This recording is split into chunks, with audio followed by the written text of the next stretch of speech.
Hello students, आज की video में हम लोग मोल प्रभाव से संबंधित आंकिक प्रश्नों को सॉल्व करेंगे। पहला क्वेश्चन है, जल में यूरिया का 1 बिलियन भारानुसार 6% है। बिलियन में यूरिया तथा जल के मोल प्रभाव की गणना कीजिए।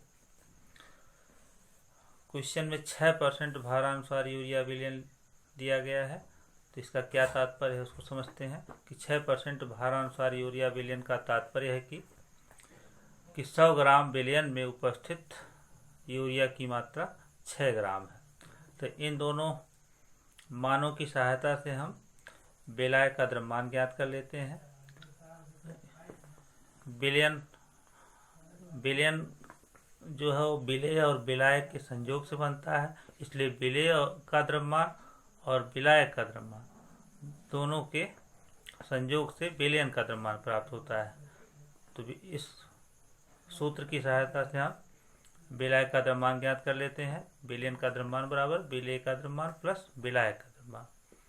तो विलयन का द्रव्यमान 100 हो गया, विलेय का द्रव्यमान 6 हो गया, प्लस विलायक का द्रव्यमान ज्ञात करना है, उसको ऐसे ही लिख देते हैं।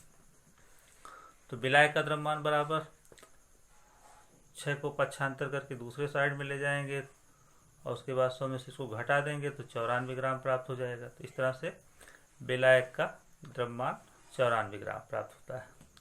तो यूरिया यहाँ पर विलेय है और इसका अणुभार निकाल लेते हैं।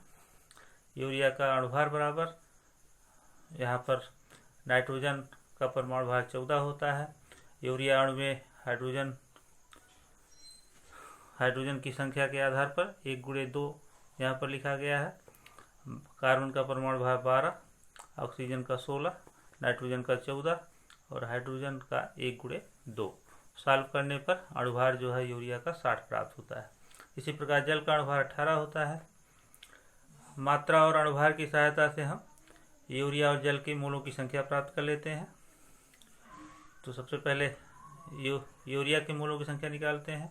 यूरिया के मोलों की संख्या बराबर यूरिया की मात्रा बटा यूरिया का अणुभार, यानी यूरिया के मोलों की संख्या ज्ञात करने के लिए उसके द्रव्यमान में उसके अणुभार से भाग दे देते हैं। तो द्रव्यमान यहाँ पर बताया गया है 6 ग्राम घुला हुआ है, तो 6 हो गया, बटा यूरिया का अणुभार 60, तो 6/60 सॉल्व करने पर 0.1 मोल प्राप्त होता है।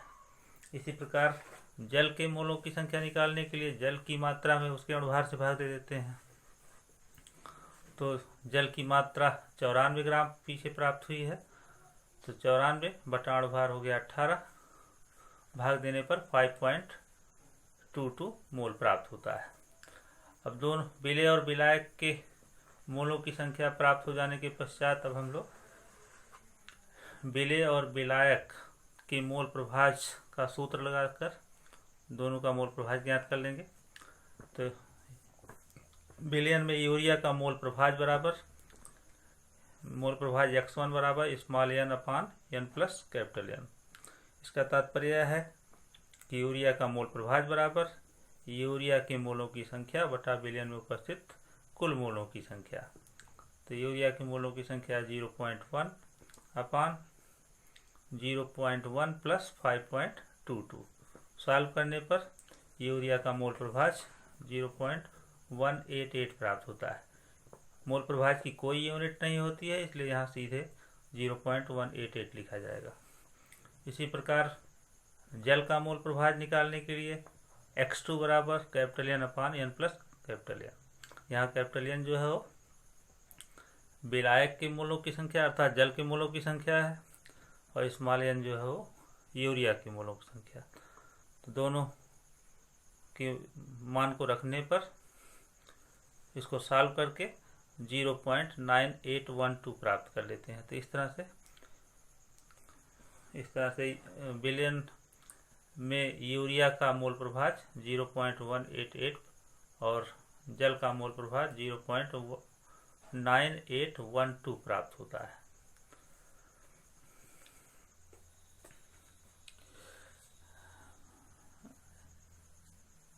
मोल यहाँ पर बताया गया है कि यदि विलेय और विलायक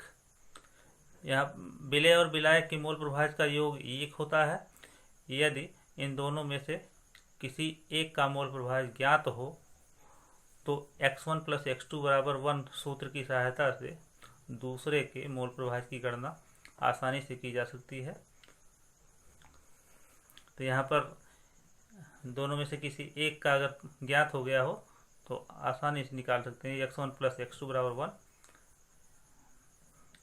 जैसे मान लीजिए अगर विलेय का निकल आया हो तो विलेय की मोल प्रभाज को x1 के स्थान पर रख देंगे 0.188 प्लस दूसरे का निकालना है तो वैसे ही रख दिया जाएगा प्लस x2 बराबर 1। तो x2 बराबर 1 माइनस, इसको पक्षांतर कर देंगे तो माइनस हो जाएगा 0.188 घटाने पर 0.9812 प्राप्त हो जाता है। तो इसको संक्षिप्त मेथड से यानी छोटे मेथड से भी सॉल्व किया जा सकता है किसी एक का मोल प्रभाज ज्ञात होने पर। तो आज के लेक्चर में बस इतना ही। धन्यवाद।